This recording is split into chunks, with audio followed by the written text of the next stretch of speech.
Hello everyone and welcome back to another AFK journey video. In today's video we're on the Pioneer server and I wanted to go through the faction talents for all the 5 different factions so that you guys have an idea of what type of bonus skills you're going to have for all of these heroes and also an idea of what the stat upgrades are going to be like.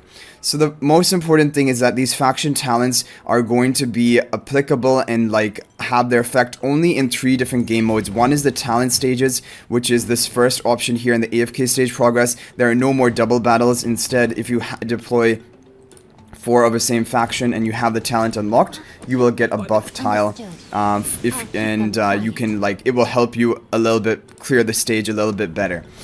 So the other area where it will be usable is going to be Supreme Arena when you unlock that, and then finally there will be the Legend Trials. And these are the regular Legend Trials because on this account it hasn't completed even the preseason Legend Trials, but when you complete that you will enter the seasonal Legend Trials and then you will be able to use the faction talent system. These are the only 3 game modes as of right now where you will get advantage of this, so that's something to keep in mind. And really, it will probably be investing in these will help your performance in Supreme Arena. And the thing is also to get the faction talent buff, you will have to deploy 4 of the same faction before the buff tile will appear. And so that is why, in my opinion, the 2 factions that you should focus and upgrade will be Wilder and Maulers, because you can build very strong monotype pretty much Wilder teams or Mauler teams, heroes which do well in AFK stages. For example, Smokey, Coco type teams, OD, or in the Wilders you have the Iron, Arden, Lily, May, Damien. Those teams are also very effective for pushing AFK stages, for the talent stages. The other thing is in Supreme Arena, you can put together some really strong crowd control Wilder teams and Mauler oriented OD as a damage dealer type teams. So these are really the 2 trees which I think you should be investing in the most heavily. The resources you need to upgrade the tree will be from AFK stage progress, and you will get a lot of it as you push through the AFK stages, and probably you'll be able to max out most of your trees. You have for the Maulers, Prime Carrier. So the Prime Carrier will be the target who is on the buff tile. They will be teleported to the area with the most adjacent enemies at the start of the battle, gaining a permanent shield that can absorb up to 40% health damage. They will immediately deal 160% damage to all enemies within 1 tile and continue to do so every 5 seconds. So this is going to be one you would want to give to your tank. Maybe even Shakir. This would be a pretty good buff for Shakir. Being teleported into the grouped up into the enemy team. You gain this permanent shield which makes them tankier. Basically making their HP pretty much 40% higher because it's a permanent shield. They will immediately deal 160% attack damage to all enemies within 1 tile and continue to do so every 5 seconds. So with the skill upgrades, these are just going to be more effects, so the shield will be protecting more of your health and the damage will be a little bit higher. And because it's dealing 160% attack damage to all enemies within 1 tile, and you're going to be teleported into the area with the most grouped up enemies, it's going to be very strong. So you can imagine this in Supreme Arena doing really well. Grant an extra 30 life drain to this damage. So this is the damage which is dealt periodically every 5 seconds, I believe. You will have a 30 life drain onto it to sustain yourself back up. Gains 1 extra talent buff tile. And Prime Carrier is unaffected during the first 8 seconds of battle. Again, very strong effect. For someone like Shakir, he will not be controllable. But I think Lily May will still interrupt his ultimate, even when he's unaffected. That is something that we're going to have to see. Because, for example, if you have a lightning spell, I think Lily May still interrupts your ultimate. Okay, grants extra 30 to 40 life drain to this damage. So yeah, I think Lily May still will interrupt. Prime Carrier is immune to the first fatal blow they take. They are then immune to all damage and become unaffected. So some insanely strong effects as you upgrade to the higher talent trees. And these new ones are upgraded in the middle of these trees. So Wilders, the Prime Carrier loses 50% of their maximum HP and gains a permanent shield that can absorb up to 50% health damage when a battle starts. So the problem with this, okay, their effective HP will be normal at the beginning of the battle, but their maximum HP is 50%, making the hero a lot easier to kill. The main hero becomes unaffected while the shield is active, so for most of the beginning of the fight, and gains an additional 60 attack speed. If the Prime Carrier uses ranged attacks, their attack range will be extended to cover the entire battlefield, and some skill ranges will also increase accordingly. So this is an effect you would want on your hard-hitting damage dealer in the back. Could be even Lily May. She has a low range to begin with of 3, and you can increase that to like the map wide range, attacking anywhere on the battlefield. But it might even be better to give it to someone like Arden with the higher attack speed. He can charge up faster. But basically now you're going to have 2 ways of getting unaffected. One is from the Eternal Bloom, because then you're immune to crowd control. And then also in Lightning Spell. So you could give one of your heroes in Lightning Spell and one of your heroes is buff tile. And then it is going to counter enemy teams trying to run crowd control into you. But the thing to keep in mind is that your maximum HP is going to be lower. So at the beginning of the battle, you have the same effective HP. But as your shield gets worn out, your maximum HP is going to be half of what it actually was, and that is going to cause you much more easy to get bursted down and killed. So it's kind of like you're going to be on a clock if you have this effect, but that bonus attack speed will increase your damage.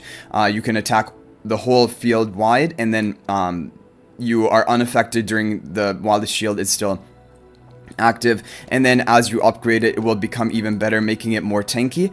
And look at this skill mechanism unlock. As you upgrade the whole tree, you're going to get this major buff. Increases the normal attack damage to enemies more than 3 tiles away by 20%. That is again a strong damage buff, especially because you have map wide range. And if we keep looking up, increases the main hero's attack speed by 3 seconds, because these other ones are just going to be modifying and improving slightly the main effect. But these skill mechanism unlocks are going to be whole new abilities. Increase the main hero's attack speed by 3 every 3 seconds up to 30. And also, of course, as you upgrade, you get pretty good stat increases as well. Gains 1 extra talent buff tile, and then that is a real... Once you upgrade to this level, then you have 2 talent buff tiles. So things begin getting kind of out of control and crazy.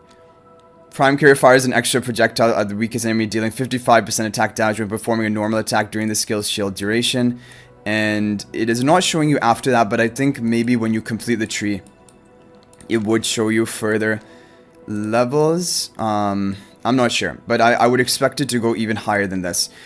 So yeah, Wilders, Maulers. Now let's take a look at the other factions. Let's say you wanted to do a Graveborn. Now, the reason I'm not saying Celestial Hypogean is most people will not have 4 or more Mythic plus Celestial Hypogean heroes to run on like Supreme Arena or even talent stages. But if you do, then this would also be a really good option. So we'll look at this last. Okay, Graveborn. So Graveborn, at the start of the battle, the Prime Carrier selects another ally in the rearmost position as the sacrifice. The sacrifice loses up to 5% of the current HP every second and heals the Prime Carrier for an amount equal to 100% of the lost HP. Additionally, the Prime Carrier's attack, physical defense, and magic defense are increased by an amount equal to 16% of the corresponding stats of the surviving sacrifice. So, the sacrifice basically is just there to contribute health and stats to the Prime Carrier. But it's strange because the sacrifice is in the rearmost position. Yeah, so what probably is going to happen is you're going to want to give this effect your Prime Carrier is probably going to be, could be a tank, but I think even better than that would be a damage dealer to gain the advantage of the attack and the other tanky stats and the healing. And probably I would imagine the sacrifice would be a healer, maybe like Ludovic in the back, could even be Nero, could even be Igor. Igor would make a pretty good sacrifice because him losing HP, he still will not be at the dying because he'll keep jumping around the map. So him losing HP is not too detrimental for you, and he would have pretty high attack and other stats that you would be granting to the Prime Carrier. And it isn't that the sacrifice are going to be losing these stats, it's just that this percentage of stats will be added to the Prime Carrier. Prime Carrier Sister Kill and non-summon enemy to restore 80% HP and permanently increase. Yeah, so a Sister Kill are really going to ramp them up. Could even be a Sylvina as your Prime Carrier. Increase the damage output. Could be a Nara as well. Yeah, so this is why I think Nara, even though in other game modes she's not going to shine so much, I think especially with the talent tree that we have, making a 4 or more Graveborn team with Nara in it, and her as a Prime Carrier, is going to be a very strong option. Okay, moving on. 80% of the sacrifice's lost HP per second will be converted into a shield for the Prime Carrier. So not only will you be having the healing, but you'll also be getting the shield on top of that. Gains 1 extra talent buff tile, and that will be 2 prime carriers. So then you could have, for example, Carolina and Nara both as the prime carriers, or Sylvina and Nara both as the prime carriers. It kind of becomes really powerful, these talent trees, when you get 1 extra talent buff tile, because it's doubling basically the effects of all of the bonus skills you get. Assist or kill enemy to restore boost of health and permanently increase the stats. And skill mechanism marks the rearmost enemy as a sacrifice. During this time, the sacrifice loses HP each second up to 60% of the prime carrier's attack. If the sacrifice is defeated, the healthiest remaining enemy becomes a new sacrifice. Oh, enemy! The enemy. Okay, so the enemy will lose up to 60% of the prime carrier's attack each second for 15 seconds. And if you're already buffing up your own attack from the other skills that we had here, or you get an assist or a kill to buff up your attack further, this is going to be a lot of health lost. Okay, moving on to the Lightbearers, then we can take a look at Celestial Hypogean. Prime Carrier uses the ultimate to summon a shadow that casts the ultimate again. So this is the illusion type mechanics. The shadow inherits Prime Carrier's 60% attack and 100% of the other stats, along with an extra 12 penetration. So this is going to be really important. You will want your Prime Carrier to be one who has a very impactful ultimate.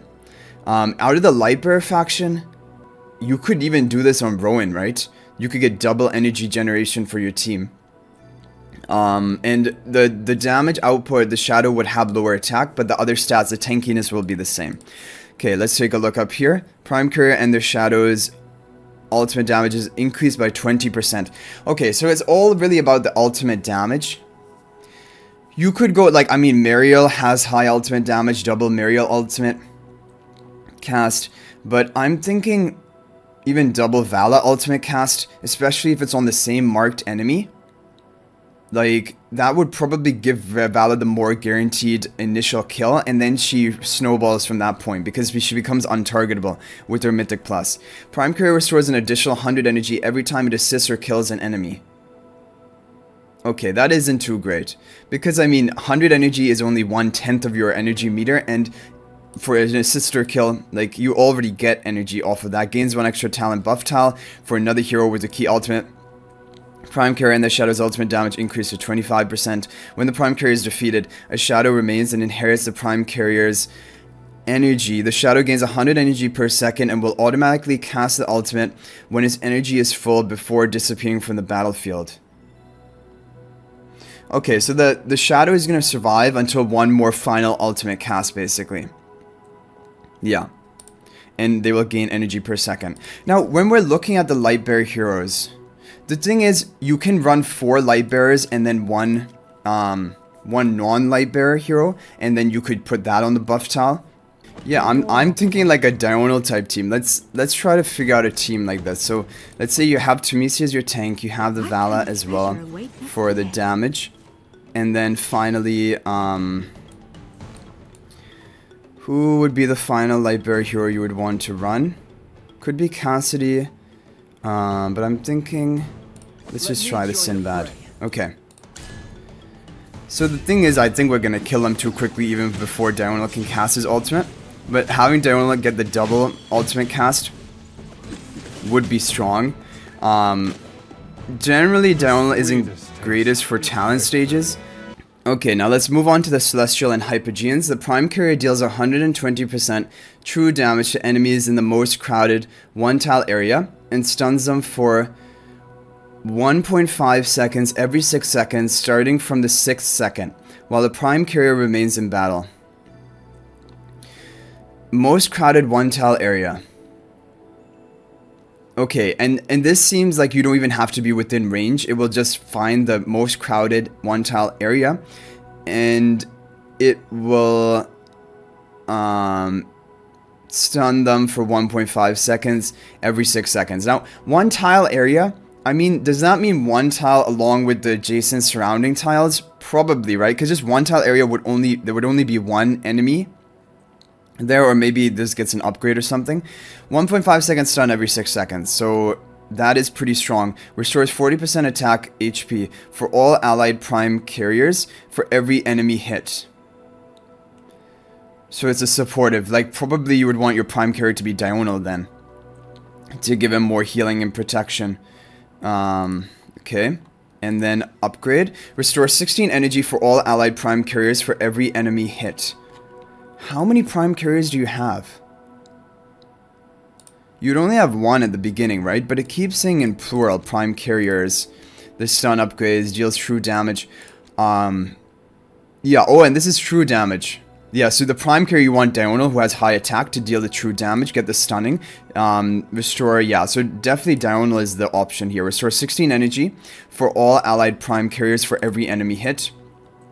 Gains 1 extra dark talent buff tile. The ally placed on the talent buff tile gains a different ability 3 seconds into a battle and 6 seconds thereafter. The buffed ally creates a black hole that lasts for 3 seconds, then casts it at the area with the most enemies, dealing 30% attack magic damage to enemies within 1 tile and pulls them toward the center. So it's all kind of like trying to get these enemies grouped up so that your major skill, which deals a true damage to the most crowded area, gets value and also stuns them. So one is like synergizing, pulling them all together, and also this is crowd control, right, which is valuable. So definitely in like Supreme Arena, this is going to dominate, probably even AFK stages, to be honest, if you have 4 Celestial Hypogean heroes built up. Restores 40 to 50% HP for all allied prime carriers for every enemy hit.